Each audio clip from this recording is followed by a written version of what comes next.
Hello friends, lecture अड्डा में आपका स्वागत है और मैं हूं हिमांशु। आज अपन पढ़ने वाले हैं लॉ का एक शानदार सा टॉपिक जिसका नाम है जज और मजिस्ट्रेट के अंदर अंतर।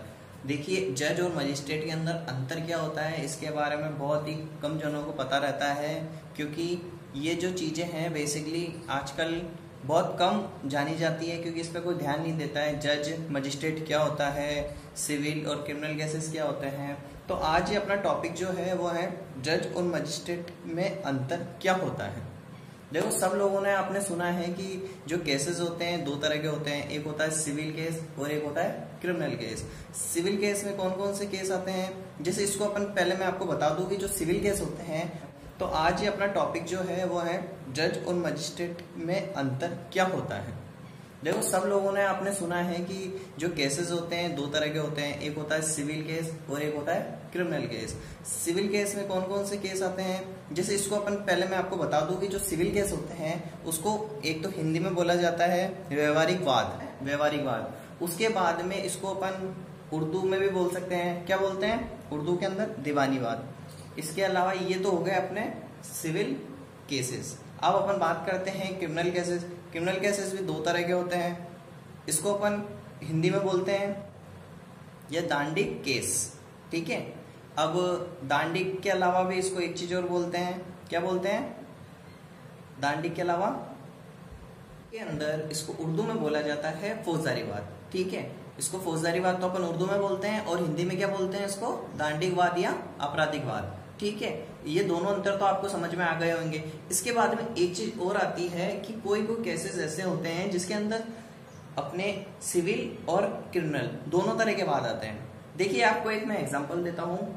जैसे कोई भी घरेलू वाद होता है, जैसे किसी की जमीन पर अगर कोई कब्जा कर लेता है या फिर वो जो कब्जा करता है वो एक गैर कानूनी होता है, जिसमें जो पहला व्यक्ति होता है जो कब्जा करता है और जो दूसरा व्यक्ति होता है जिसकी जमीन पर कब्जा किया जाता है, तो दूसरा व्यक्ति उससे अपनी क्षतिपूर्ति मांग सकता है। क्षतिपूर्ति के लिए वाद दायर कर सकता है कि उसने हमारी जमीन पे कब्जा क्यों किया है। ये तो हो गया अपना क्षतिपूर्ति मांगने वाला सिविल वाद, ठीक है।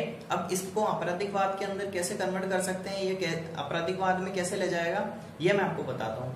इसमें अगर जो कब्जा किया हुआ व्यक्ति है, पहला व्यक्ति, वो दूसरी जमीन पर, दूसरा व्यक्ति जो उसकी जमीन पर कब्जा कर लेता है, लेकिन दूसरा व्यक्ति जो है क्षतिपूर्ति वाद दायर ना करके वह इसको क्रिमिनल जो केस है, मतलब क्रिमिनल वाद में या फिर आपराधिक दांडिक वाद में या दांडिक कोर्ट के अंदर वो उसको प्रदर्शित कर देता है, तो वह केस क्या हो जाता है, दांडिक या फिर फौजदारी प्रकरण हो जाता है। ये फौजदारी प्रकरण क्यों हो जाता है, क्योंकि वह उस जमीन पर जो कब्जा किया है वह उसकी क्षतिपूर्ति नहीं मांग रहा है, वो वहां पर कब्जा करने के बदले जो अपराध किया है कब्जा करके उसकी वह दंड दिलाना चाहता है पहले व्यक्ति को दूसरे व्यक्ति के द्वारा, ठीक है। इतना समझ में आया।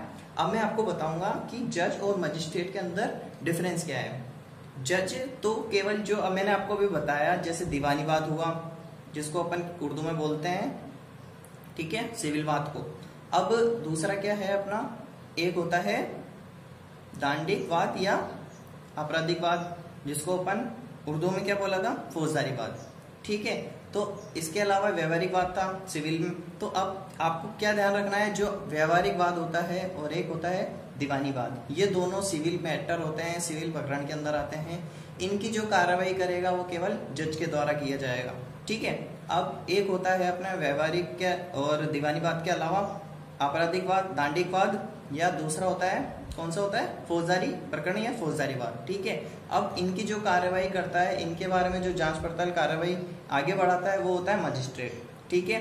तो जो आपराधिक प्रकरण होता है इसकी जांच वगैरह करता है मजिस्ट्रेट, और जो सिविल वाद होता है उसकी जांच करता है जज, ठीक है। अब अगले टॉपिक में आपको मैं बताऊंगा कि जज और मजिस्ट्रेट के अलावा भी लॉ के अंदर कुछ डिफरेंसेस है, वो आप अगले टॉपिक में देख लीजिए।